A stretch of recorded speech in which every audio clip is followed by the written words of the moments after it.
আর বন্ধুরা, আজকে আমি কোনো রিলস ভিডিও নিয়ে নয়, একটা রেসিপি নিয়ে আমি এসেছি, যেটা হচ্ছে টমেটো, খেজুর, আমসত্ত্ব, কাজু কিশমিশ দিয়ে একটা চাটনি, যেটা আমার এবং আমার পরিবারের ভীষণ ভালো লাগে। আশা করি আপনাদেরও ভালো লাগবে।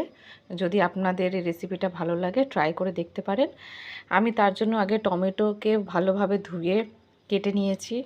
এটা হচ্ছে তেঁতুল একটু ছিল, তেঁতুলের জল দিয়ে গুলে নিয়েছি। খেজুর নিয়েছি, আমসত্ত্ব নিয়েছি, কাজু নিয়েছি, কিশমিশ নিয়েছি, দুটো লঙ্কা, আর লাগবে একটু পাঁচফোড়ন। কড়াই আমার গরম হয়ে গেছে। কড়াইতে আমার একটু সর্ষে তেল লাগবে, সামান্য একটু সর্ষে তেল দিলাম। তেলটা গরম হওয়া অবধি একটু অপেক্ষা করব। তেলটা গরম হয়ে গেলে আমরা তার মধ্যে একটু পাঁচফোড়ন দেব। পাঁচফোড়ন দেওয়ার পর আমরা দুটো শুকনো লঙ্কা দেব। শুকনো লঙ্কাটা একটু হালকা পুড়ে গেলে আমরা তার মধ্যে টমেটোটাকে দিয়ে দেব। টমেটোটা দিয়ে ভালো করে একটু নাড়িয়ে নেব। টমেটোটার মধ্যে আমরা কিছু পরিমাণ লবণ অ্যাড করব এবং সামান্য পরিমাণ একটু হলুদ গুঁড়ো দেব।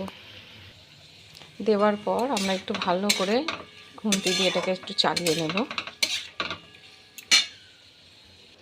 2 মিনিট ভাজার পর আমরা আমসত্ত্ব, খেজুর, কাজু, কিশমিশ সবকটাই আমরা এর মধ্যে দিয়ে দেব।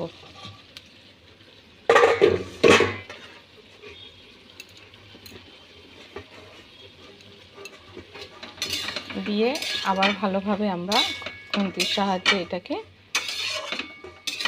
চালিয়ে নেব। আমরা একটু কিছুক্ষণ এটাকে ঢাকা দিয়ে রাখবো। এরপর আমরা তেঁতুল গোলা জলটাও দিয়ে দেবো এর মধ্যে।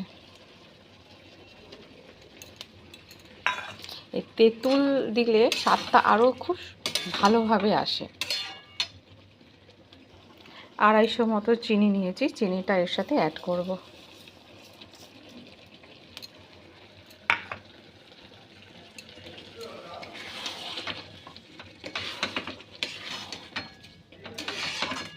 চিনিটা দেওয়ার পর আমরা ভালোভাবে এটাকে মিশিয়ে নেব।